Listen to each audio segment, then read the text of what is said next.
এতক্ষণ বৈশা আলোচনা শুনতেছেন, আখিরি মোনাজাত পর্যন্ত শুনবেন, সর্বশেষ হইল দোয়া। সর্বশেষ কি? ও মৌলবীরা শুনো, এই দোয়াটাও কবুল হইতো না যতক্ষণ পর্যন্ত তুমি নবীর উপরে দুরূদ শরীফ না পড়বা। জোরে বলেন না সুবহানাল্লাহ। দলিল ইমাম তিরমিজি রাহমাতুল্লাহ আলাইহি বলতেছেন, ইন্নাদ দুআ মাওকুফুন বাইনাস সামাই ওয়াল আরদ লা ইয়াসআদু মিনহু শাইইন হাত্তা তুসাল্লি আলা নাবিয়িকা। জোরে বলেন না সুবহানাল্লাহ। তিরমিজি শরীফ খুলে দেখেন, আমার নবী বলেন ইন্নাদ দুআ মাওকুফুন, দোয়া আসমান জমিনে ঝুলন্ত থাকবে। কষ্ট হইতেছে আপনাদের? কত কষ্ট হইতেছে? ইন্নাদ দুআ মাওকুফুন বাইনাস সামাই ওয়াল আরদ, আসমান জমিনে ঝুলন্ত থাকবে। কি থাকবে? দোয়া আসমান জমিনে ঝুলন্ত থাকবে। বাংলাদেশের ফাইল ঝুলন্ত থাকে, আপনার কাগজপত্র সব টিক, ডেট টিক, সব টিক। মামু দিছেন না ফাইল টেবিলের তলে, ফাইল টেবিলের। 5 দিন পরে গেছেন, স্যার আমি আসলে চাইছিলাম। ওকে রে, 5 দিন আগে না ফাইল দিয়ে গেছে। দূরবেড়া সামনে নির্বাচন, অনিতান্তের খেয়াল আছে। টিয়া যদি দিয়ে আইতেন কালা নোটটা গেলে, ও আইসো আপনি ফোন দিছিলাম, ধরছেন না, কাম হয়েছে গেছে। কাম হইয়া টিয়া যখন দিছেন না, নির্বাচন ফাইল হন না পরে। কথা বলছে, সারা জীবনের ইবাদত, হজ, যাকাত, রোজা, নামাজ, ইবাদত বন্দেগী, কুরআন তেলাওয়াত, সব কিছুর মূলে দোয়া। কথা বলেন ঠিক না বেটি? সব মূলে কি? দোয়া। ইন্নাদ দুআ মাওকুফুন বাইনাস সামাই ওয়াল আরদ, দোয়া আসমান জমিনে ঝুলন্ত থাকবে। আত্তা তুসাল্লি নাবিয়িকা, যতক্ষণ তোমার নবীর উপরে তুমি দুরূদ শরীফ না পড়বে ততক্ষণ পর্যন্ত তোমার সমস্ত ইবাদতের দোয়া ঝুলন্ত থাকবে। আমি আপনাদের কাছ থেকে জানতে চাই, ইমাম তিরমিজি হাদিস কেন ওনার কিতাবে নিয়ে আসছেন, যেই নবীর উপরে দুরূদ শরীফ না পড়লে দোয়া ঝুলন্ত থাকে, ওই নবীর দুরূদ শরীফ পড়া দরকার আছে না নাই? কথা বলেন, দরকার আছে না নাই? তাহলে একটু উঁচু আওয়াজে মহব্বতে বলুন আল্লাহুম্মা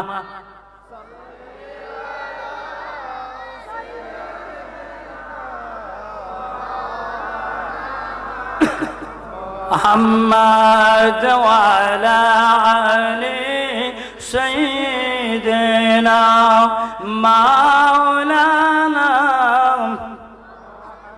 এই দুনিয়া পরে থাকবে, আমরা একদিন থাকব না। সবাই যেদিন বলে যাবে, নবীজি কবরে ভুলবে না। আল্লাহুম্মা সাল্লি আলা মাওলানা মুহাম্মদ ওয়া আলা আলি সাইয়্যিদিনা মাওলানা। কোন দিন জানে ডাকে সাজাই এই বাড়ি ঘর সারিতে, আপন পোশাক খুলে খুলে সাদা কাপন পরিতে। আল্লাহ মাশাআল্লাহ, মহব্বতে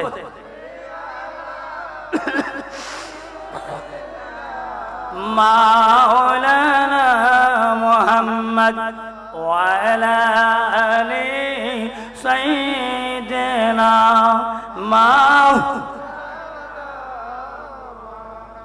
দয়াল নবীজি দয়ার সাগর পাবো আমরা কই গেলে, মদিনারি রওজা পাকে রহমতেরি ঢেউ খেলে। আল্লাহ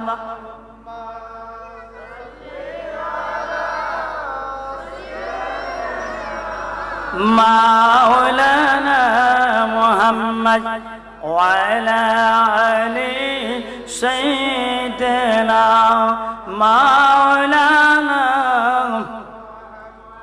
লা ইলাহা ইল্লাল্লাহ, জোরে জোরে লা ইলাহা, মহব্বতে লা ইলাহা, আর জোরে লা ইলাহা লা ইলাহা ভাইজান বহু দূরে মদিনা আমরা কেমনে যাব দয়া করে দয়াল আল্লাহ দয়া করে দয়াল আল্লাহ পোড়াও মনের বাসনা লা ইলাহা ইল্লাল্লাহ লা ইলাহা লা ইলাহা আর জোরে লা ইলাহা মোহব্বত লা ইলাহা লা ইলাহা লা ইলাহা ইল্লাল্লাহ মুহাম্মাদুর রাসূলুল্লাহ সাল্লাল্লাহু তাআলা আলাইহি ওয়াসাল্লাম। মুহতারাম হাজিরিন, আজকে আশুরাই জুম্মা হাটি জামে মসজিদের উদ্যোগে কথাটাকে আপনারা খেয়াল করছেন, মসজিদের উদ্যোগে আয়োজিত নবম বার্ষিক, আজকে 9 বছর চলে। কয় বছর? নবম বার্ষিক সুন্নি মহাসম্মেলনের সম্মানিত সভাপতি পীরে তরিকত रहनुमाए शरीयत पीर ज़ादा सैयद बांग्लादेशेर आंजुमाने যুব কাদিমুল ইসলামের সম্মানিত সহসভাপতি মুজাহিদ আহলে সুন্নাত ঐতিহ্যবাহী পামদাক দরবার শরীফের সাহেবজাদা হযরত মাওলানা বাকির মুস্তাফা আল হুসাইনি সাহেব কেবলা মাদ্দাজিল আলী পীর সাহেব পামদাক দরবার শরীফ আজকের মাহফিলের সহসভাপতি জনাব মোহাম্মদ আলমাস মিয়া সাহেব, সভাপতি আশুরাইল জুম্মা হাটি জামে মসজিদের সভাপতি। আজকের মাহফিলের প্রধান অতিথি সারা বাংলার আলোড়ন সৃষ্টিকারী, কোকিল কণ্ঠের অধিকারী, আহলে সুন্নাত ওয়াল জামাতের অত্যন্ত প্রহরী, আমার খুব কাছের মানুষ, আপনাদের অনেকেরই পরিচিত হযরত মাওলানা কারি মুফতি জয়নাল আবিদিন ফারুকি সাহেব কেবলা মাদ্দাজিল আলী হবিগঞ্জ। আজকের মাহফিলে উপস্থিত আমার আগে সুললিত কণ্ঠে যিনি আপনাদেরকে ওয়াজ শোনাইতেছিলেন আমার ভাই মাওলানা আব্দুল আজিজ জিহাদি আল কাদরি সাহেব, এই অক্ট মসজিদের খতিব সাহেব। আজকের মাহফিলে উপস্থিত হযরত মাওলানা ওহিদুজ্জামান সাইদি সাহেব কুমিল্লা। আজকের মাহফিলে উপস্থিত মুফতি রফিকুল ইসলাম ইব্রাহিম সাহেব, উস্তাজুল মুহতারাম জিরুন্ডা মানপুর তুফাইলিয়া ফাজিল মাদ্রাসা। আজকের মাহফিলে উপস্থিত আমার স্নেহভাজন ছাত্র হযরত মাওলানা মুবারক হোসেন আজিজি সাহেব। আজকের মাহফিলে উপস্থিত আমার বাম পাশে বসা আপনাদেরই গ্রামের কৃতি সন্তান, তারা আপনারা অনেকেই চিনেন না, তার জন্ম দাঁতমন্ডলে হয়েছে। আপনাদেরই গ্রামের কৃতি সন্তান, বিশিষ্ট আলেমী দ্বীন, হরিপুর সুন্নিয়া দাখিল মাদ্রাসার সহকারী মৌলভী হযরত মাওলানা নূরে আলম রেজা সাহেব। আজকের মাহফিলে উপস্থিত আমার ডানে বামে আমার গুরুর বাবারা, আমার সামনে বসা আমার গুরু বাবারা, আমার নৌসওয়ান বন্ধুরা এবং আমার পর্দানশীন মা ও বোনেরা, আমার সালামটুকু গ্রহণ করুন। আসসালামু আলাইকুম ওয়া রাহমাতুল্লাহি ওয়া বারাকাতুহু। আপনারা ভালো আছেন? আছেন না গেছেন? আছেন? থাকবেন তো? ভালো লাগতেছে না? আরো ভালো লাগবে। আশিক রাসূল যারা তাদের ভালো লাগবে, যাদের ভিতরে নবীর প্রেম আছে তাদের ভালো লাগবে। কথা বলেন ঠিক না ঠিক? আমি লম্বা আলোচনা করব না, আমি সামান্য আলোচনা করব। আমার জন্য একটু দোয়া করবেন। আমি যতটুকু আলোচনা করব যেন কিতাবের রেফারেন্স দিয়া এবং দলিল ভিত্তিক কথা বলতে পারি, এই দোয়াটা আমার জন্য করবেন। আমি মিরানিয়া দরবারের সৈয়দ নাসির রায়হান আল কাদরি মাদাজিলুল আলীর বায়াত মুরিদ। আমার অসংখ্য পীর ভাই এই গ্রামে আছে। কথা বলেন ঠিক না ঠিক? এই গ্রামটা মিরানিয়া দরবার তথা ফান্দাউক দরবার, এই দুই গ্রামেরই মুরিদ বেশি। কথা বলেন ঠিক না ঠিক? আমরা যে এই দুই দরবারের খালেস ওলি আল্লাহদের সহবতে আছি, এটা ভাগ্যের ব্যাপার। কথা বলেন, ভাগ্যের। পীর দেশে অভাব নাই, কিন্তু কামেল পীর ও মুর্শিদের অভাব। কথা বলেন, পীর দেশে অভাব নাই, দরবেশের অভাব নাই, কিন্তু ভালো দরবেশের অভাব। এখন তো দরবেশ না, দরবেশ। বুঝছেন আপনারা?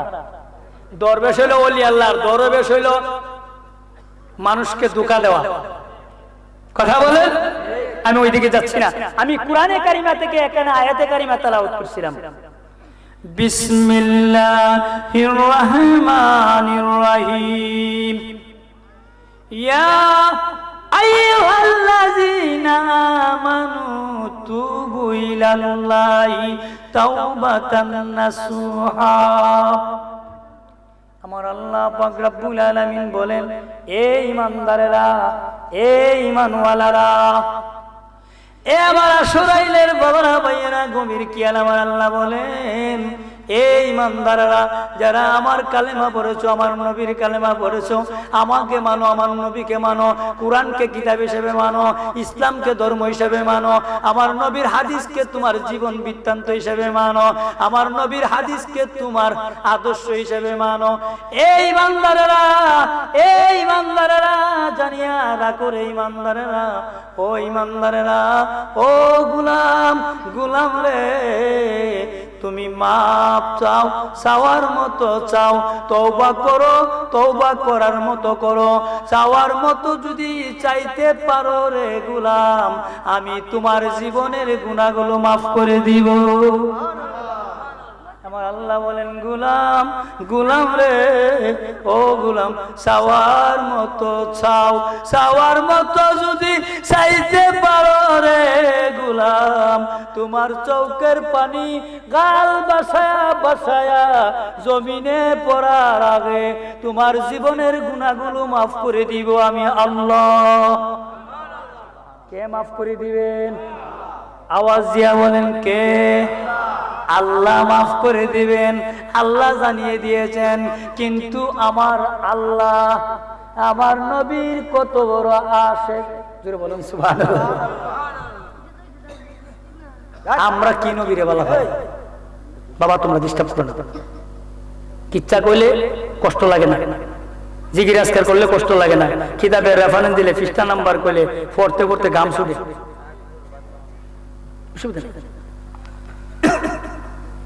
মাফ করে দিবে কে? কথা বলেন, কে? আল্লাহ। আল্লাহ তো গাফফার। কি? গাফফার। তবে আমার আল্লাহ কইছে মাফ করে দিব ওই জায়গায়, কিন্তু আরেক জায়গায় ঈমান বেঈমানের পরিচয় লাগায়া দিছে। সূরা নিসার 64 নম্বর আয়াতে আমার আল্লাহ বলেন, ওয়ালাউ আন্নাহুম ইজ্জালামু আনফুসাহুম যাওগা ফাস্তাগফিরুল্লাহ ওয়াস্তাগফারা লাহুমুর রাসূল। আওয়াজ দিয়ে বলেন আল্লাহু আকবার। বলেন ইয়া রাসূলুল্লাহ। এ আমার শরীরের বাবারা ভাইয়েরা, এ আমার মা বোনেরা, গভীর খেয়াল। সূরা আন-নিসার 64 নম্বর আয়াতে আমার আল্লাহ বলেন, ওয়ালাউ আন্নাহুম ইজ্জালামু আনফুসাহুম যাওকা। হে আমার নবী, হে আমার হাবিব, হে আমার বন্ধু, হে আমার মাহবুব, আমি আপনারে জানাই দিতেছি, আমি আপনাকে জানাইয়া দিতেছি, আপনি জানিয়া রাখেন। ওয়ালাউ আন্নাহুম ইজ্জালামু আনফুসাহুম, ওই সমস্ত মানুষ যারা নিজের আত্মার উপরে জুলুম করেছে, নিজের নফসের উপরে জুলুম করছে, গুনাহ করতে করতে করতে করতে পাহাড় পরিমাণ করেছে, গুনাহ ছাড়া আর কোনো নেক নাই, ওই সমস্ত বান্দা যদি যাওকা আপনার কাছে আসতো, আপনার কাছে যাইতো। জোরে বলুন না সুবহানাল্লাহ।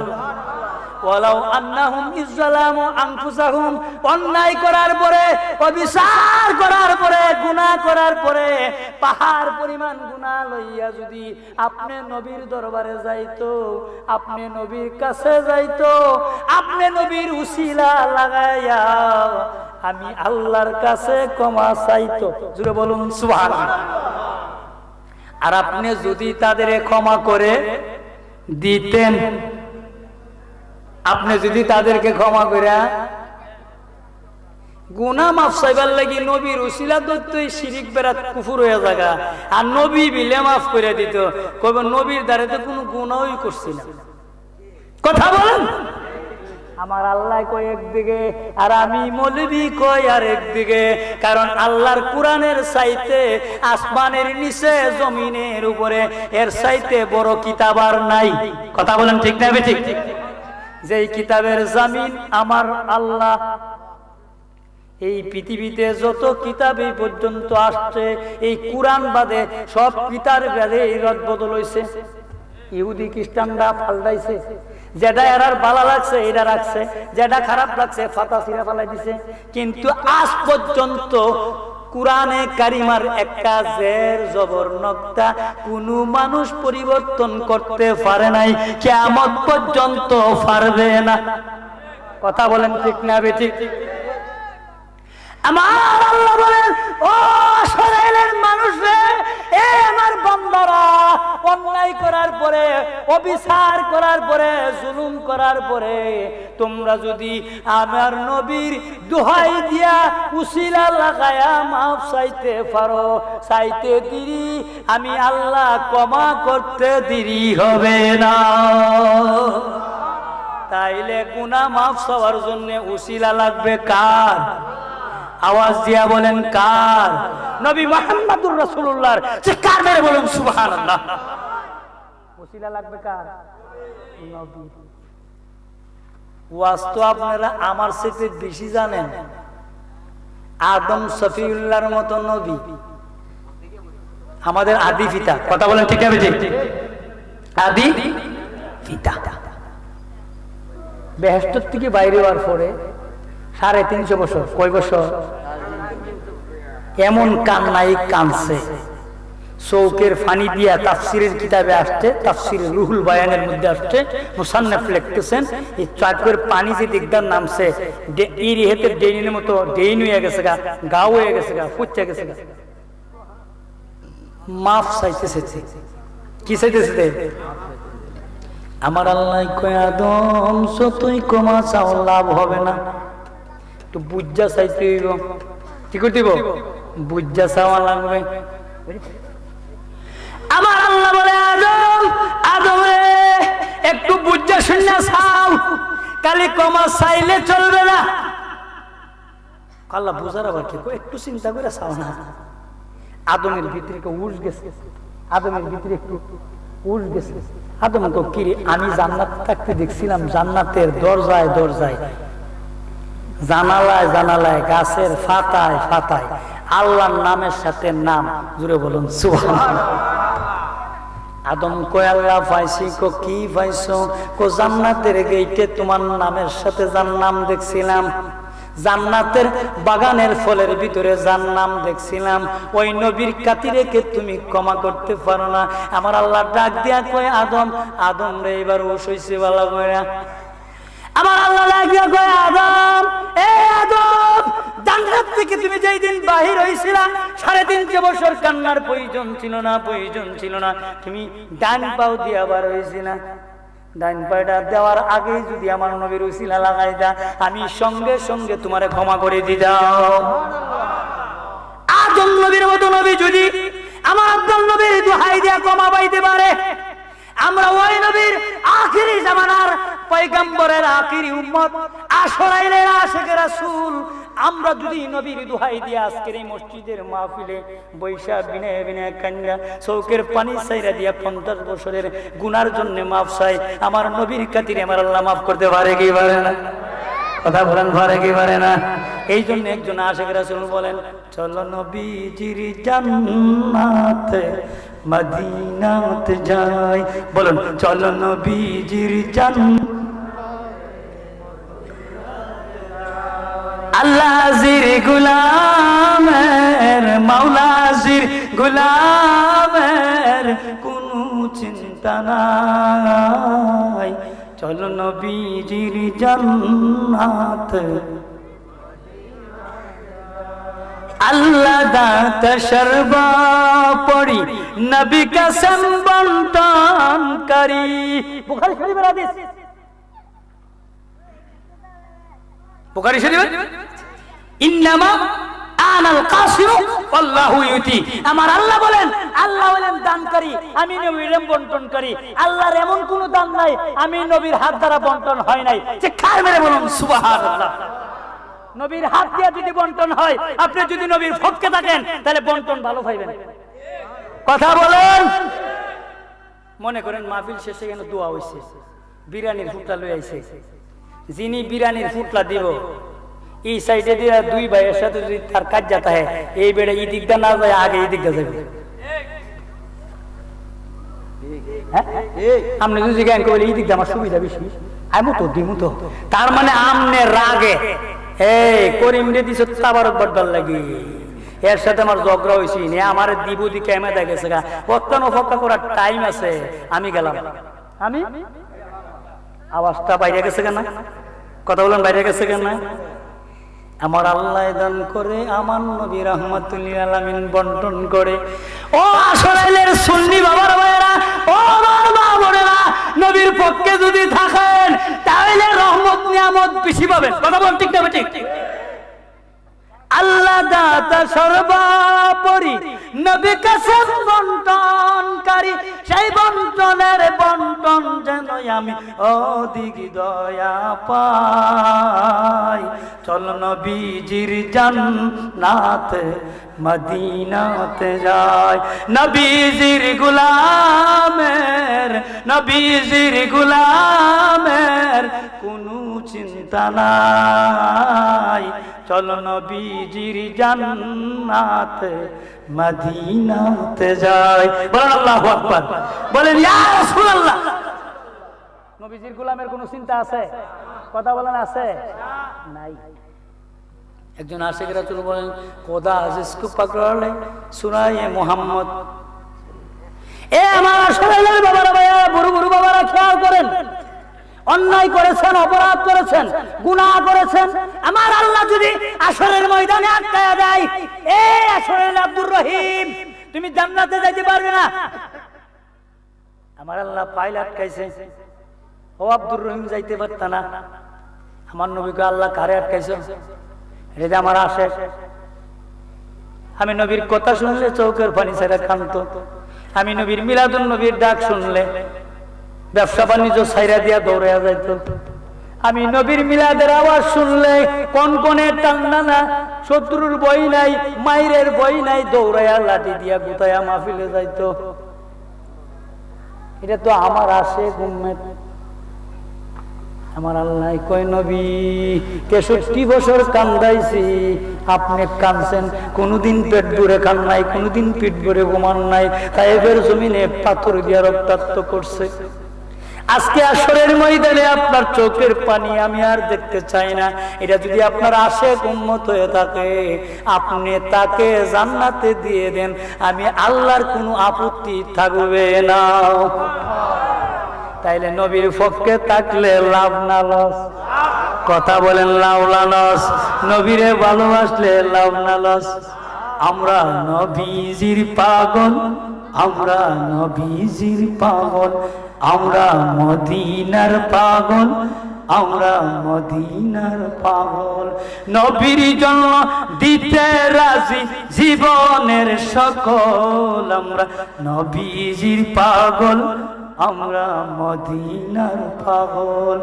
আমরা জিকির নবী নবী, দুই নয়নে মদিনার ছবি।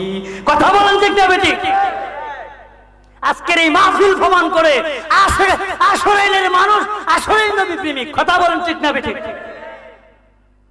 আমাদের গুনাহ আছে না নাই? কথা বলেন, গুনাহ আছে না নাই? তো এই গুনাহ মাফ হওয়ার জন্য নবীর উসিলা লাগবে কি লাগবে না? কথা বলেন, লাগবে কি লাগবে না? নবীর উসিলা দিলে কোনো অসুবিধা আছে? কথা বলেন, অসুবিধা আছে? আর আপনি কি, আপনার কি অসুবিধা? আদম নবী মাফ চাইছে, মাফ পাইছে, ইদ্রিস নবী উম্মত হওয়ার জন্য এখনো পর্যন্ত জান্নাতে দৌড়াদৌড়ি করতেছে। বলেন না? মেরাজের রাত্রিতে আমার নবী গেছে চতুর্থ আসমানে যাওয়ার পরে ইদ্রিস নবীর দীক্ষা কই, ইদ্রিস আপনার তো বড় ভাগ্য বালা। কি বালা? ভাগ্য বালা। আপনি মরার আগে জান্নাতে এসে, মরার আগে জান্নাতে ইদ্রিস নবী কোনো ইন্তেকাল করেন নাই। ইন্তেকাল কেড়ে জানেননি? লম্বা ওয়াজ, এটা আমার জয়নাল উদ্দিন ফারিক ভাই করবো, মজার ওয়াজ। জান্নাতে গেছে জিবরাইলের সাথে দুস্তি, দুস্তি তো দুস্তির কথা মিলে আর তা না। বাপরে চা দেনা ফান দেনা, মারে চা দেনা ফান দেনা, ওষুধ দেনা, দুস্তির বাউন বেড়ে গেছে সিঞ্জিবার দিয়ে বিরিয়ানি খায়। কথা বলে কেউ জবুক বাইরে কষ্ট পাইতেছেন? 1000 টাকা নোটটা গাড়ি ভাড়া দিয়ে গিয়া 350 টাকার কাচ্চি বিরিয়ানি খাই আইব, এই টিয়া এর কাছে 3 টিয়াও না। জিবরাইলের সাথে দুস্তি তো জিবরাইল একদিন দোষ সত্য কইলা, সত্য কইলা, কিন্তু জান্নাত তো তোর কোনোদিন দেখাইলা না। জিবরাইল দোষ সামনে গেলে আইতেন না, যে সুন্দর জান্নাত গেলে আইতেন না। তো নবীরা তো মিথ্যা কথা কয় না, মিথ্যা কথা আমরা এনে শহীদ মিথ্যা কথা কই। ফার্স্ট ইয়ার কিনা কসম আল্লাহ 60 টাকা কিনছি, অনেক টাকা লাভ না দিলে আমি বেচুম কেমনে? এখন যদি 1 টাকা লাভ দেওয়ার লাগে কসম আল্লাহর কয়া, লাভ হচ্ছে কটা? 3 টাকা। ফার্স্ট ইয়ার কিন্তু কিনা কয়টা কিনা? First year. আর যেভাবে কসম দিয়া কইছে বিশ্বাস না করে যাবেন কই? সুযোগ আছে? হ্যাঁ, এই মিথ্যা বলা কি জায়েজ আছে? কথা বলা জায়েজ আছে? মুসলমান মিথ্যা কথা বলতে পারে না। মিথ্যা বললে জবানের দাম কমে যায়, ঠিক হয়ে যায় দাম। আপনি কয়ে নিবেন গা, ভাই আমার 60 টাকা কিনা, আমার 1 টাকা লাভ দিতে হবে, নাহলে 2 টাকা লাভ দিতে হবে। আমি তো ফুজি কাটাইছি, লাভ না দিলে ও প্রধানমন্ত্রী আইসি নি। আচ্ছা, অসুবিধা নাই, ওই দিকে আমি যাচ্ছি না। তাহলে আমাদের গুনাহ আছে না নাই?